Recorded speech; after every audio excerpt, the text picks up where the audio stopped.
자, 우리가 붙잡을 언약의 말씀의 제목은 가정을 살리는 유일한 길이라는 제목입니다.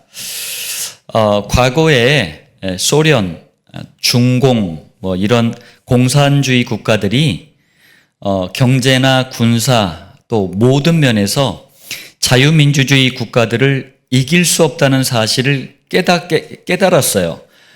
그러면서 전략을 이제 수정합니다. 바꾸는데 어떻게 했냐면 문화 속으로 파고들자. 그래서 문화를 통해서 혁명을 일으키자. 이렇게 전략을 바꿨습니다. 그게 바로 1968년부터 미국과 유럽 여러 나라에 불어닥친 68 혁명이라는 거예요. 이 68 혁명은 네건 구호가 있어요. 마약, 자유롭게 하자, 프리섹스, 낙태를 허용해라, 동성애, 또 기존 질서, 권력을 다 거부하고 이런 구호들을 외치면서 한 시대를요 큰 혼란 속으로 몰고 갔습니다. 과거 얘기 같았던 이 68 혁명의 구호가 지금도요 대한민국과 전 세계에 파도처럼 밀려오고 있습니다. 68 혁명의 가장 큰 문제는 우리의 소중한 가정을 파괴한다는 거예요. 그 68 혁명의 세대들이 지금은 다 성인이 돼버렸잖아요. 그러면서 여전히 그 의식을 가지고 있는 거예요. 자, 서론인데요. 여러분, 하나님께서 모든 인간을 향해 직접 주신 신적 기관이 있어요. 이 신적 기관이라는 게 뭐냐면 하나님이 직접 만들고 세우신 시스템, 체계, 틀을 말하는 거예요. 그게 뭐냐면 가정과 교회 딱 두 가지밖에 없습니다. 다시 말하면 첫 번째예요. 지구와 온 우주 만물을 창조하신 하나님께서는 만물의 지배자, 세상을 다스리는 임금으로 인간을 창조하셨어요. 그리고 가정을 만들어 주셨습니다. 왜 가정을 만들어 주셨을까요? 이제부터는 가정을 통해서, 가정을 중심으로 이 축복과 권세를 지속하라는 거예요.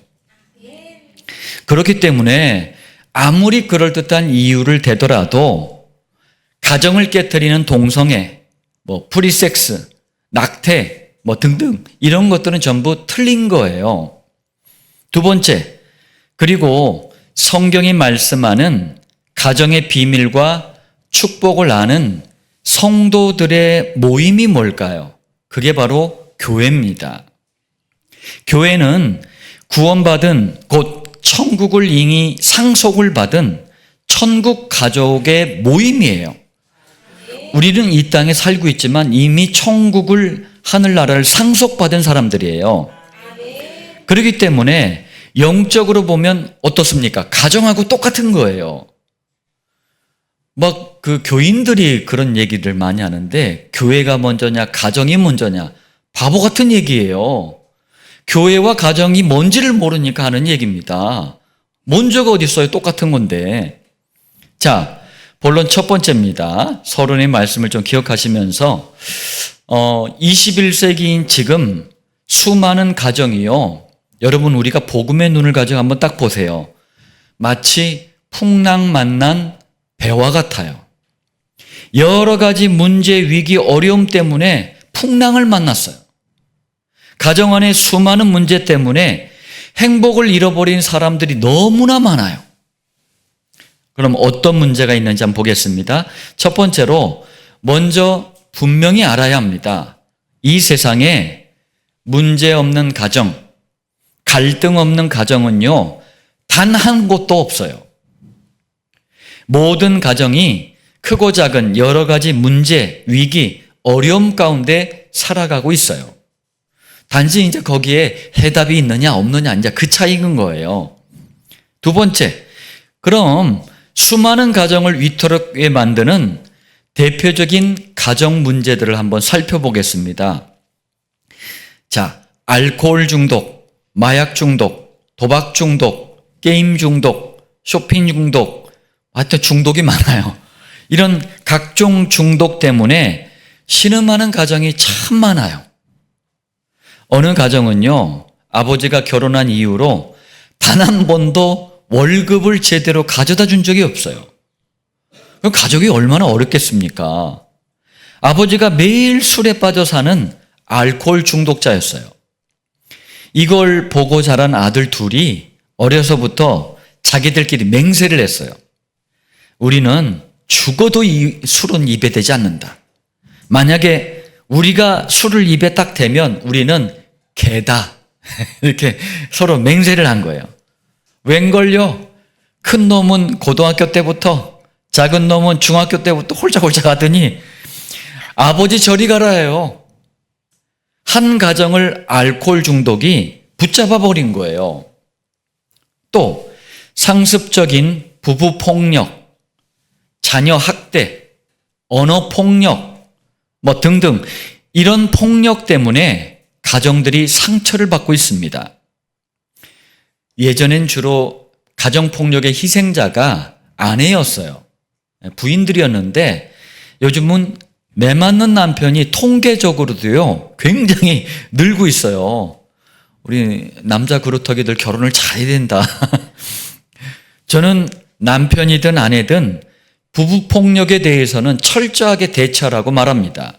왜 그러냐면요, 때리는 사람도요 자꾸 이 폭력을 가하다 보면 이게 상습화가 돼요. 그리고 반대로 맞는 사람은요 이 폭력 때문에 정신이 황폐해져 버려요. 무너져 버려요. 그래서 아무 저항을 못 해요. 자, 그리고 부부간의 외도, 별거, 이혼, 재혼 뭐 등등 이런 갈등으로 흔들리는 가정이 참 많아요. 여러분, 부부는요 서로 안 맞으니까 싸울 수도 있어요. 심지어는요 서로 깨질 수도 있습니다. 그러나 부부 갈등이 빨리 해결되지 않으면 가장 고통받고 상처를 받는 것은 자녀들이에요.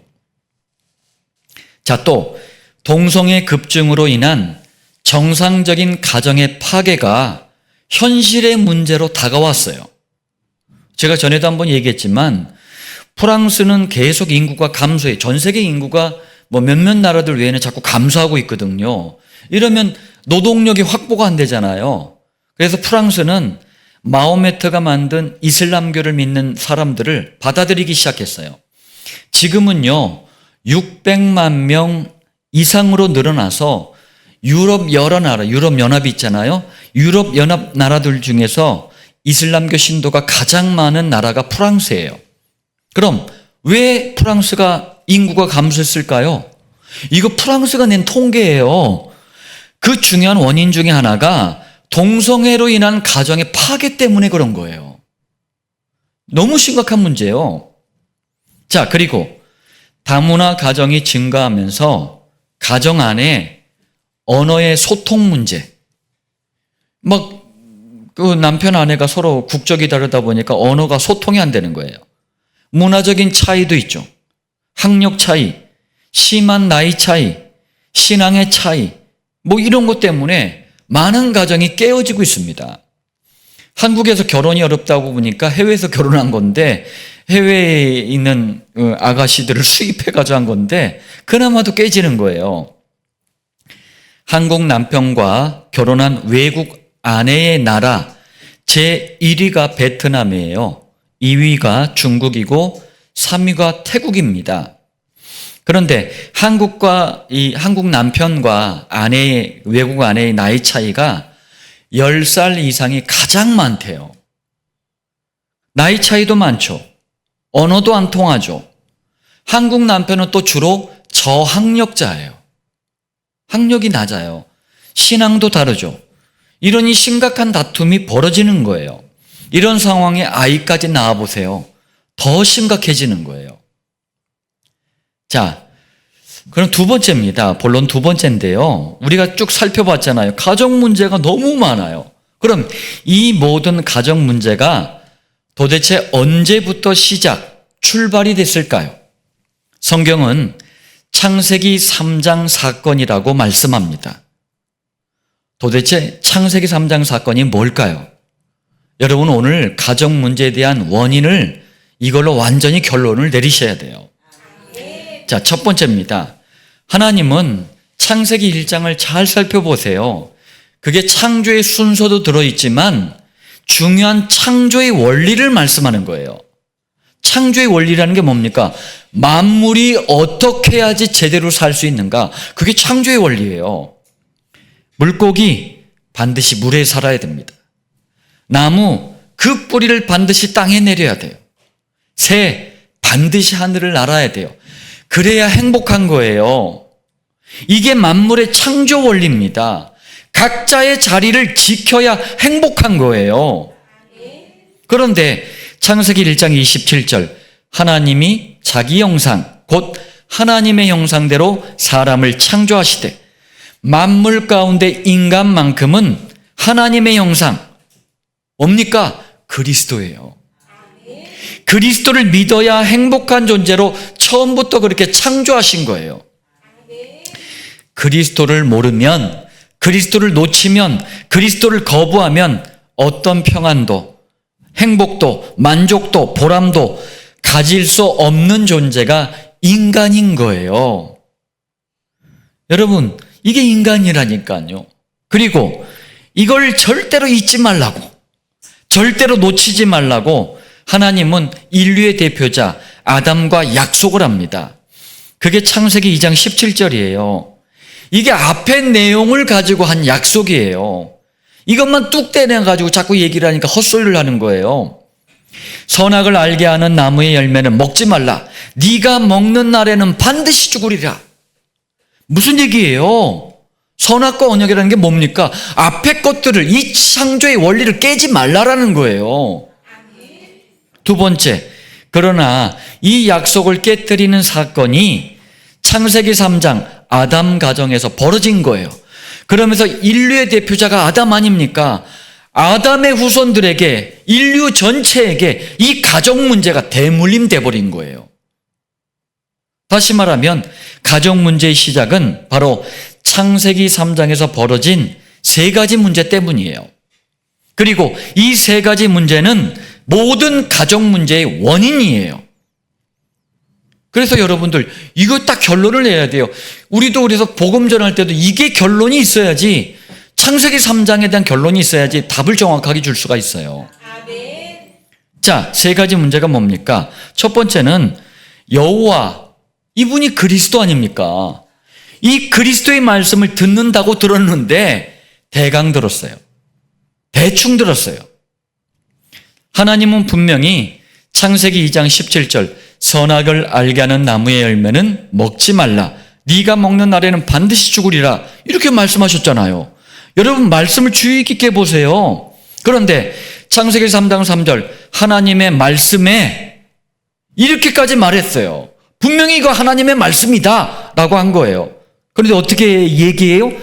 너희는 먹지도 말고 만지지도 말라. 언제 그랬어요? 만지지도 말라. 언제 그랬어요? 한번 보시라니까요. 너희가 죽을까 하노라. 언제 죽을까 하노라 하셨냐고요. 보시라고요. 절대 불변하는 진리의 말씀을 대강 대충 듣고 자기 멋대로 더하고 빼고 가감해버린 거예요. 성경은 이것을 죄라고 해요.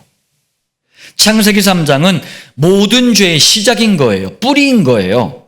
그래서 원죄라고 합니다. 죄의 근원, 죄의 시작, 뿌리, 원죄. 모든 가정 문제의 시작은 원죄 때문이에요. 자, 또 두 번째입니다.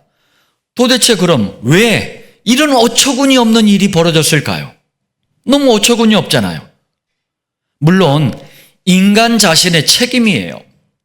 그렇지만 눈에 보이지 않는 영적인 배후도 있었음을 밝히고 있어요. 창세기 3장 1절 뱀은 여호와 하나님이 지으신 들짐승 중에 가장 간교하니라. 뱀이 가장 간사하고 교활하대요. 왜죠? 요한계시록 12장 9절 큰 용이 내쫓기니. 뒤에 나오는 사탄이라고도 하며 마귀라고도 하는 이 온천하를 꿰는 자, 이게 큰 용이라고 비유하고 있어요. 굉장한 능력이 있다는 얘기예요. 그러면서 뱀이라고 하지 않고 옛뱀, 창세기 3장의 그 뱀 속에 이게 들어갔다는 거예요. 마귀라고도 하고 사탄이라고도 하며 온천하 세상을 꿰는 자라. 지금도 세상을 잡고 있어요. 이게 누굽니까? 뱀 속에 들어갈 수 있는, 뱀이 사단 마귀가 아니에요. 뱀 속에 들어갈 수 있는 영적인 존재, 사단 마귀가 뱀을 이용해서 아담 가정을 공격한 거예요. 모든 가정 문제 배후에는 사단 마귀가 있습니다. 이 존재를 모르면 당하는 거예요. 아버지가 알코올 중독자예요. 어머니는 아버지 때문에 집을 나가버렸어요. 가출했어요. 형은 이런 가정이 너무 싫은 거예요. 한강에서 술 먹다가 자살을 해버렸어요. 비참하죠. 투신 자살을 했어요. 어머니가 없으니 계모가 들어왔는데 계모한테 이 남자아이는 매일 두들겨 맞았어요. 맞고 자랐어요. 나중에는 친할머니가 이 아이를 데려가서 키웠는데 친할머니가 또 무당이네. 분노와 상처를 마음에 담고 자란 이 아이가 어른이 돼가지고 여성 20명을 살해한 아주 흉악범이 돼버려요. 살인마가 돼버려요. 유영철이라는 사람이에요. 가정 문제 배후에 누가 역사하는지 알아야 됩니다. 사람이 나쁘다는 얘기를 하는 게 아니에요.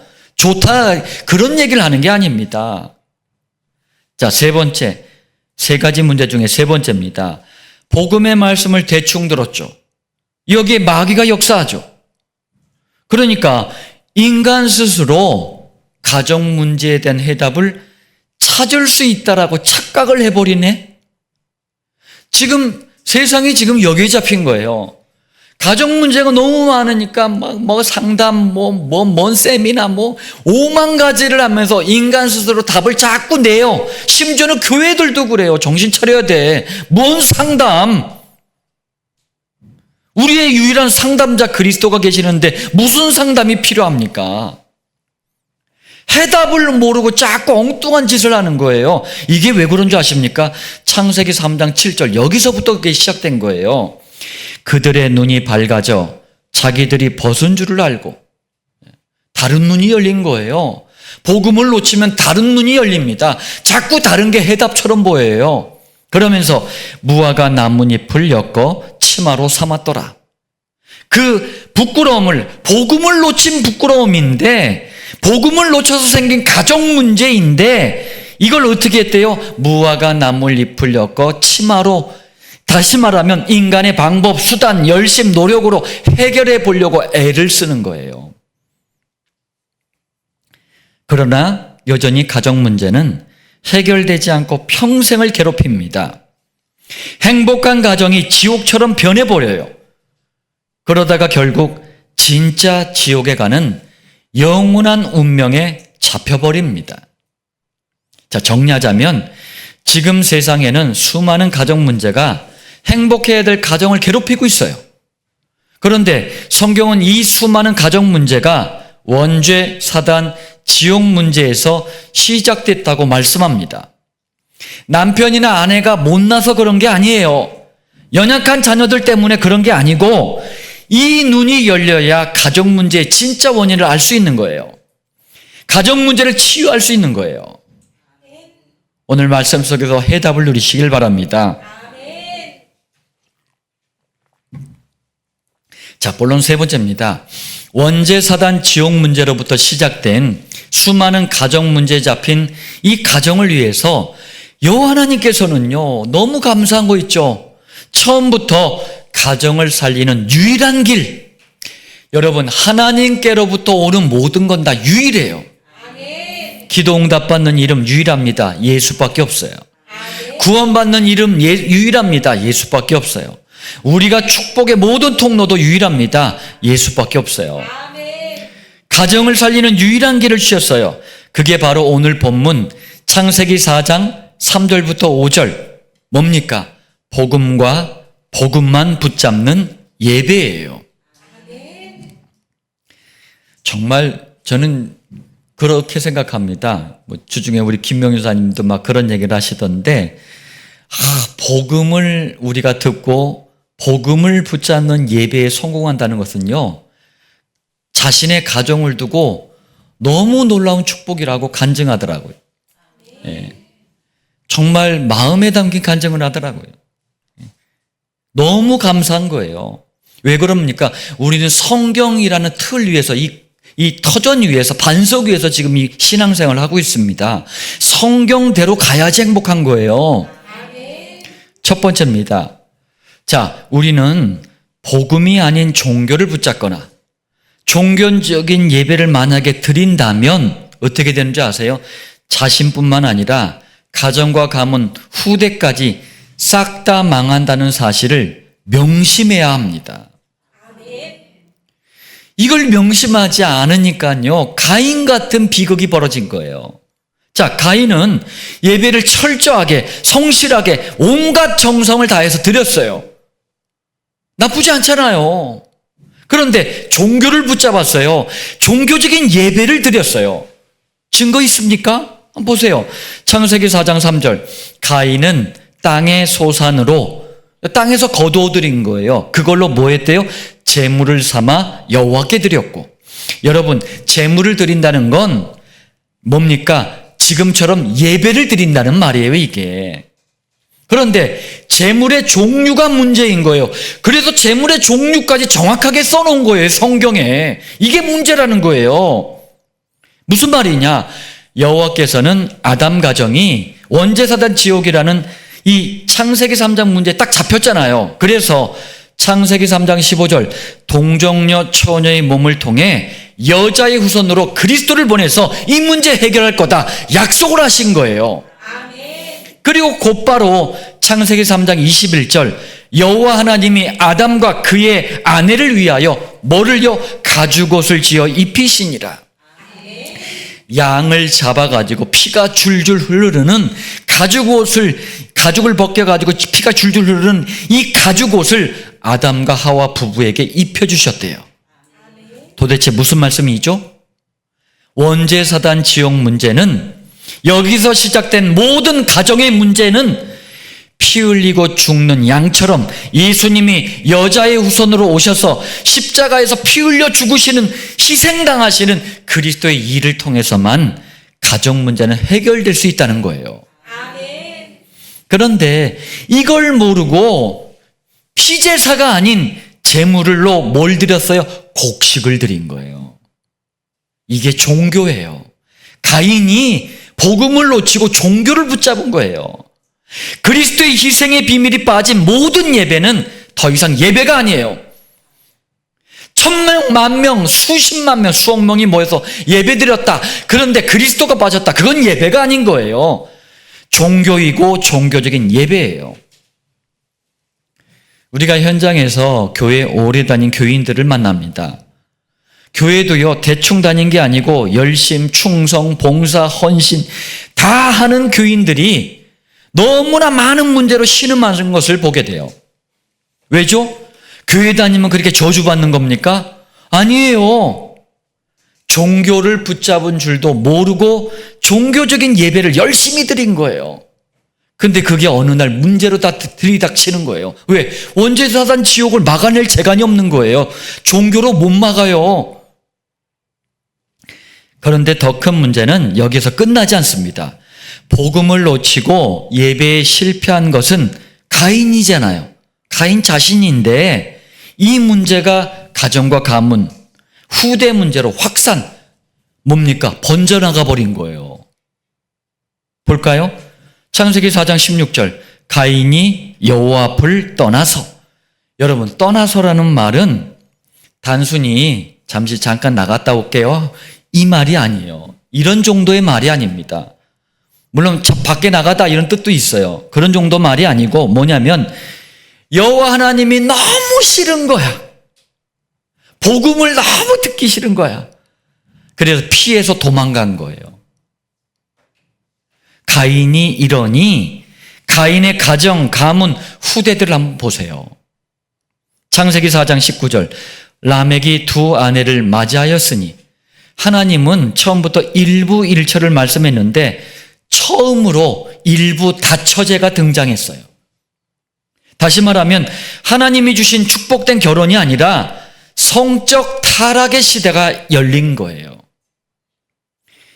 미국과 유럽에서는요, 요즘 이게 핫하대요.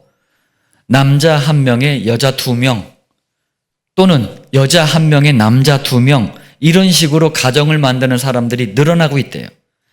이거는 가정을 핑계로 성적인 타락을 하는 거예요. 또 창세기 4장 20절, 여러분들 가인과 그 후손의 문제가 지금 21세기 지금까지도 다 대물림되고 있다니까요. 아단은 야발을 낳았으니, 그러면서 뭐래요? 가축을 치는 자의 조상이 되었고, 단순히 목축업했다는 말이 아닙니다. 여기서는 가축을 팔고 사고 막 이러면서 이익을 남기는 상업을 말하는 거예요. 다시 말하면 하나님보다 물질, 돈 중심의 문화가 이때부터 일어난 거예요. 또 44장 21절, 유발이라는 사람이 어떤 사람이래요? 그는 수금과 퉁소, 악기 이름이에요. 수금과 퉁소를 잡는 모든 자의 조상이 되었으며, 악기 가지고 뭘 해야 돼요? 여호와 하나님의 영광을 찬양해야 되잖아요. 근데 이게 아니에요. 하나님 떠난 세상의 쾌락, 하나님을 막 비난하는 노래, 이런 걸 만들어서 퍼뜨리는 거예요. 세상 음악이 이때부터 시작된 거예요. 세상 음악은 배경이 이렇습니다. 그래서 세상 음악을 자꾸 들으면 나도 모르게 그리스도와 멀어지게 돼요. 왜? 사단은 음악의 담당자였어요. 세상 음악이든 심지어는 교회 음악까지도 파고드는 게 사단이에요. 그래서 제가 찬송가나 찬양이나 함부로 선택하지 않는 거예요. 가사를 면밀히 보고 선택하는 거예요. 왜? 사단이 자꾸 역사하니까 그래요. 또 22절에 두발가인, 그러면서 소개합니다. 그는 구리와 쇠로, 쇠똥이 아시죠? 여러 가지 기구를 만드는 자요. 철기 문화를 발전시킨 거예요. 왜? 전쟁 무기를 만들어 가지고 잔인한 전쟁을 벌이려고. 가인의 후손이 지금 여전히 지구상에 살고 있잖아요. 지금도 세계 곳곳에서 전쟁이 그래서 벌어지는 거예요. 23절, 여러분이 우리 세상의 근원을 지금 다 보여주고 있는 겁니다. 나의 상처로 말미암아 내가 사람을 죽였고 나의 상함으로 말미암아 소년을 죽였도다. 얼핏 봐도 좀 끔찍하잖아요. 이게 뭐냐면 내가 조금 다쳤어. 그래서 나도 그놈들을 죽여가지고 복수한 거야. 그러면서 이러는 거예요. 어쩔래?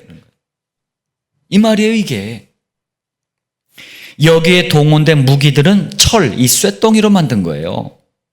또 24절, 가인을 위하여는 벌이 7배일진데 라멕을 위하여는 벌이 77배 1이로다. 얼핏 들으면 우리가 잘못했구나, 하나님께 벌 받겠구나, 이런 말처럼 들려요. 아닙니다.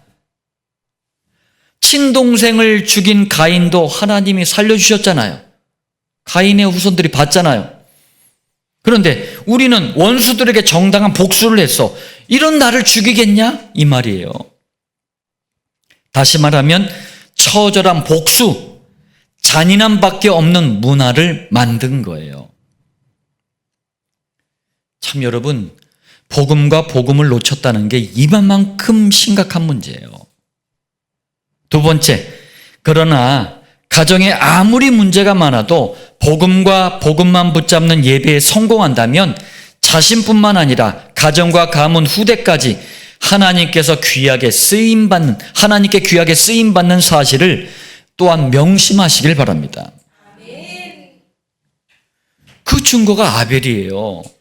여러분 보세요. 아벨은 요란하지도 않았어요. 곡식 막 늘어놓는 게 요란한 거지. 뭐 했습니까? 조용히 그냥 복음을 깨닫고 복음을 붙잡는 예배를 드린 거예요. 창세기 4장 4절, 아벨은 자기도 양의 첫 새끼와 그 기름으로 드렸더니, 그래서 이렇게 제물을 구체적으로는 이게 열거를 해놓은 거예요. 곡식, 이번엔 반대로 양의 첫 새끼와 기름. 자, 이게 무슨 말이냐면 아버지 아담이 원죄사단 지옥 문제 때문에 가정 문제를 겪었구나. 그런데 가죽옷의 비밀을 알고 승리하셨구나. 다시 말하면 아벨은 그리스도의 십자가 희생의 비밀을 알고 복음과 복음만 붙잡는 예배를 드린 거예요. 아벨이 복음을 깨닫고 복음만 붙잡는 예배를 드렸는데 자신뿐만 아니라 가정과 가문 후대까지 하나님께 귀하게 쓰임받고 완전 승리했습니다. 볼까요?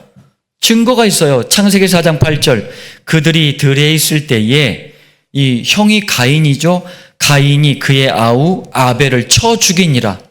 어메나 이게 뭔 축복이에요. 네. 여러분, 아벨은 지구상의 최초의 순교자예요. 복음을 깨달은 자의 죽음은 순교라고 합니다. 근데 이게 왜 축복일까요? 그리스도의 모형이에요. 그리스도께서도 복음을 위해서, 복음을 완성하기 위해서 우리를 위해서 죽으신다라는 거예요. 가인의 후손들에 의해서 못 박혀 죽으셨잖아요. 이게 축복이라니까요. 어차피 인생은, 이 땅은 우리가 잠시 빌려 쓰고 가는 겁니다. 나그네 인생이에요. 우리의 본향은, 우리의 고향은 천국입니다. 근데 가는 동안 그리스도를 위해서 쓰임받았다? 이것보다 큰 영광이 어디 있어요? 그리고 긴 설명하지 않고 간단하게 아벨의 가정과 가문, 후대가 받은 축복을 말씀합니다. 그게 25절이에요. 아담이 다시 자기 아내와 동침하매 그가 아들을 낳아 그의 이름을 셋이라 하였으니 이는 셋이란 이름을 설명하는 거예요. 하나님이 내게 가인이 죽인 아벨 대신에 다른 씨를 주셨다. 아벨은 순교를 당했지만 복음 가진 아벨 대신에 셋이라는 다른 씨를 주셨대요. 다른 씨라는 게 무슨 말이냐면요, 복음 가진 후손을 말하는 거예요. 다시 말하면 여자의 후손으로 오실 그리스도를 아는 후손을 말하는 거예요. 그리고 원죄사단 지옥 문제에서 시작된 모든 가정 문제를 해결하실 그리스도 자체를 예표하는 거예요. 그리스도를 미리 예표하는 거예요. 다른 시 새처럼 믿음의 사람들을 세우고 믿음의 후대를 남기는 그리스도. 또 창세기 4장 26절. 그때의 사람들이 비로소 여호와의 이름을 불렀더라. 여러분, 이건 굉장히 중요한 축복이에요. 먼저 여호와가 누굽니까? 구약 성경에 6828번이나 나오는 이름이 여호와예요. 이 여호와를 다윗은요, 시편 23편 1절에 여호와는 나의 목자시니 이렇게 고백을 해요. 신약 시대에 드디어 여호와께서 이 땅에 사람의 몸을 입고 오셨어요. 그러면서 여호와께서 직접 자신을 이렇게 소개합니다. 요한복음 10장 11절. 나는 선한 목자라. 다윗이 했던 그 목자가 나라는 얘기예요. 누구시죠? 예수님이에요. 예수님은 원죄사단 지옥 문제로부터 시작된 모든 가정 문제를 해결하기 위해 이 땅에 사람의 몸을 입고 오신 여호와세요. 그래서 구약 성경을 볼 때도 그리스도라는 안경을 쓰고 보라는 거예요. 그러지 않으면 보여지지가 않아요. 예수님은 십자가에서 그리스도의 일을 하셔서 모든 가정 문제의 원인, 곧 원죄사단 지옥 문제를 해결하셨어요. 그래서 예수님을 그리스도로 믿을 때, 복음을 믿을 때 가정 문제도 해결된다라고 얘기하는 거예요. 그리고 여호와의 이름을 불렀다, 이 말씀은요, 예수님을 그리스도로 바르게 알고 제대로 믿는 후손들이, 후대가 나타났다는 얘기예요. 다시 말합니다. 복음을 정말 제대로 아는 후손, 후대가 일어났다는 거예요. 저희도 21세기에 이 축복을 누리고 있는 거예요. 자, 결론 말씀드리겠습니다. 모든 가정에 복음만, 또 복음만 붙잡는 예배가 왜 중요할까요? 여러분, 성경과 교회사를 한번 잘 들여다보세요. 가정 안에요, 여호와 하나님의 역사가 일어나는 순간이 어떤 순간이었습니까? 복음과 복음만 붙잡는 예배였어요. 한번 볼까요? 첫 번째, 노아 가정이 방주를 만드는데 걸린 시간이 정확히는요 70년에서 80년 정도예요. 이 시간은요 복음을 깨닫는 시간이었고 복음만 붙잡는 예배의 시간이었어요. 아니 방주 만드는데 걸린 시간이 왜 이렇게 얘기합니까? 방주가 그리스도 복음을 상징하는 단어잖아요. 다시 말하면 그리스도만을 붙잡는 예배 때문에 지구 전체가, 이 지구 전체에 있는 가정이 멸망받는 홍수 재앙에서도 살아남은 거예요. 홍수가 모든 가정에는 멸망이었는데 복음 붙잡은 노아의 가정에는 기회였고 축복이었던 거예요. 두 번째, 깨어진 가정, 막 상처 입은 가정, 이 5만 가지 어려운 가정들만 모인 곳이 초대교회였어요. 그러나 이 가정들이 복음을 깨닫고 복음을 붙잡는 예배를 드렸는데 성령님은 250년 만에 강대국 로마의 가정과 전 세계의 가정을 살리는 문을 열어주셨어요. 우리가 이 축복을 남기고 가길 원합니다. 그리고 세 번째, 21세기 안디옥 교회가 펼치는 7천 목장은 깨어진 가정, 상처 입은 가정뿐만 아니라 모든 가정이 살 수 있는 유일한 길을 계속해서 말해주는 거예요. 한 번 더 강조합니다. 모든 가정이 사는 유일한 길은 복음과 복음만 붙잡는 예배밖에 없습니다. 어버이 주일을 맞이해서 우리 부모님들이 축하도 받아야 되겠지만 오늘 이 말씀을 언약으로 붙잡으시길 바랍니다. 우리 그루터기들도 반드시 언약으로 붙잡으시길 바랍니다. 그래서 언약을 성취하시는 능력의 여호와 하나님, 우리 주 예수 그리스도의 축복이 여러분들 가정 안에 넘쳐나는 한 주가 되시길 예수님의 이름으로 축복합니다.